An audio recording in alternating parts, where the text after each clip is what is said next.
É incrível quando a gente descobre uma obra que nos prende de verdade. Aquele anime que faz tu perder o sono porque tu precisa saber o que vai acontecer no próximo episódio. Aquela série que a gente começa e quando percebemos já foi uma temporada inteira. Ou aquele jogo que simplesmente não conseguimos largar. E por muito tempo eu tinha esquecido como é isso. Então, em 2026, eu decidi fazer diferente. Resolvi que esse seria o ano que eu ia atualizar minha carteirinha gamer. A ideia era simples, jogar aqueles jogos que são considerados obrigatórios, mas eu sempre adiei com aquele depois eu jogo. Eu até fiz um vídeo aqui pro canal, onde deve estar aparecendo aqui no canto, ou aqui nesse canto, em algum lugar, qualquer coisa entra no canal ali. Tem os vídeos que eu planejei jogar esse ano, e tem muitos do meu backlog, onde eu falei pra vocês qual é a minha meta de zerar esses jogos. E no papel, parecia o plano perfeito, mas na prática começou a dar errado. Eu comecei a ter um sentimento de cobrança, onde eu precisava terminar o jogo, eu precisava zerar o jogo, eu preciso avançar logo, eu preciso dessa ansiedade, o importante é zerar, o importante é colocar na planilha que acabei, e sem perceber, o jogo deixou de ser prazeroso, começou a virar uma tarefa. E tem um detalhe muito importante sobre mim, que eu odeio deixar coisas pela metade. No fim do ano passado, eu tava com o plano de fazer um roteiro sobre Persona. Inclusive, esse roteiro tá pronto, mas eu não gravei ainda. Então, para lembrar de alguns detalhes, eu recomecei, na verdade, Persona 3. Mas por essa minha mania de não conseguir deixar coisas pela metade, eu não queria abandonar no meio. Por mais que eu relembrei, ainda tinha coisas no jogo que eu não lembrava, que eu comecei a gostar de novo de jogar. Então, eu quis terminar. Só que ao mesmo tempo, vinha aquele pensamento de eu podia estar zerando um outro jogo, podia estar zerando um jogo que eu não joguei ainda, podia estar zerando algo novo. E aí veio a ansiedade.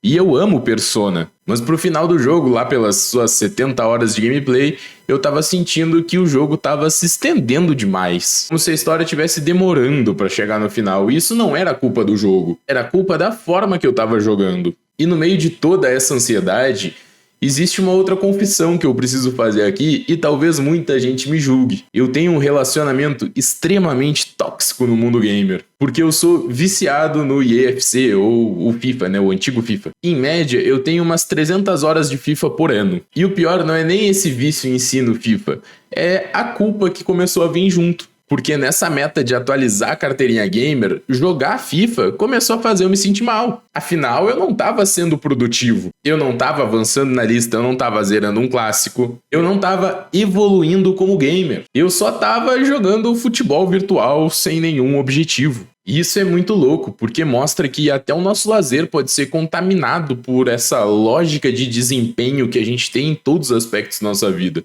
Mas isso é um assunto para um outro vídeo. Sem perceber, eu comecei a medir o meu valor como gamer pela eficiência que eu tinha. Quantos jogos eu tinha terminado, quantos clássicos eu já tinha jogado, quantas horas eu tinha investido em algo que eu podia produzir algum conteúdo. E nisso, jogos como FIFA começaram a parecer perda de tempo, mesmo sendo justamente o tipo de jogo que, por hábito, conforto ou algum vício, sempre esteve presente na minha rotina. Esse mesmo sentimento também fez eu parar de jogar Ark Riders. É quase como se até no videogame eu tivesse me cobrando performance. E talvez esse seja um dos jeitos mais bizarros de se envelhecer como gamer. Quando tu começa a achar que só vale a pena jogar aquilo que parece importante. Depois que eu terminei Persona, tentei voltar para um sistema que sempre funcionou para mim, que é jogar 2 jogos ao mesmo tempo. Um jogo maior e um jogo menor, geralmente esse menor indie. E o ponto importante, eles têm que ter estilos bem diferentes. Então, por exemplo, um hack and slash e um RPG de turno. Porque assim, quando eu canso de um estilo, eu vou para outro. E isso evita aquela sensação de estagnação, porque eu tô avançando no jogo indie mais rápido e tô conseguindo aproveitar um jogo maior. E para mim, sempre funcionou muito bem. Até que eu joguei Toen, enfim,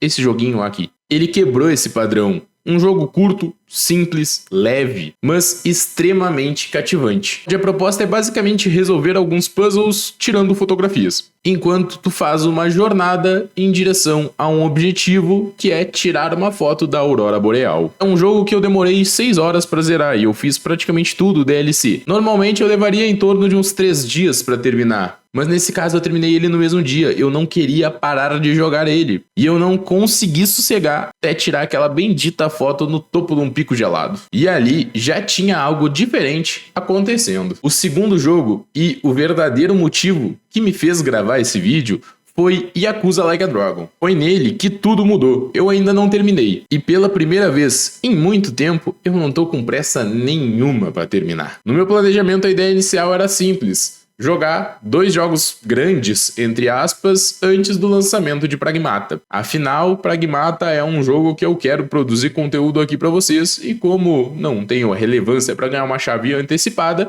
eu quero morrer jogando ele quando ele lançar para conseguir trazer conteúdo quanto antes. Mas Yakuza simplesmente tacou foda-se para esse meu plano. Hoje eu tô com cerca de umas 35, 40 horas de jogo, não lembro exato, e tô no capítulo 9 de 15. E isso não tá me incomodando nem um pouco, porque eu não tô jogando ele para terminar. Eu tô jogando porque ele tá bom. Simplesmente isso. Eu tô fazendo praticamente tudo. E de novo, não por obrigação, simplesmente porque é bom.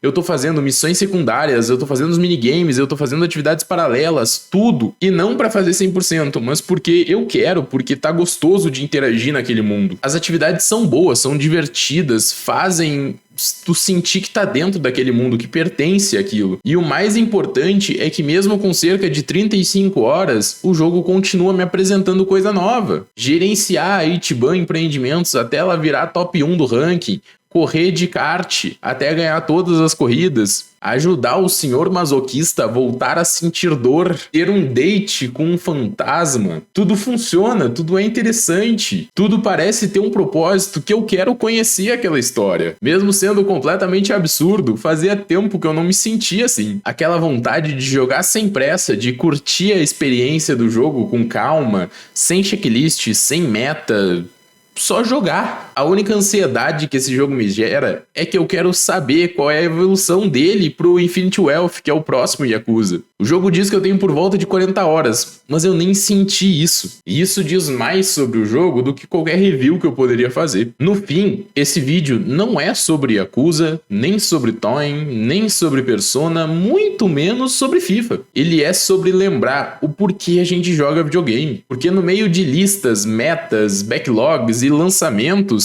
é muito fácil esquecer. Jogar não é sobre terminar jogos, sobre produtividade, sobre acompanhar os lançamentos do momento. É sobre se perder na história, criar laços com personagens fictícios, distorcer a nossa percepção de tempo e, de certa forma, nos encontrar. Então, se tu me entendeu nesse vídeo, comenta aqui qual jogo fez tu ter esse sentimento de se perder no tempo e simplesmente aproveitar e imergir aquele jogo.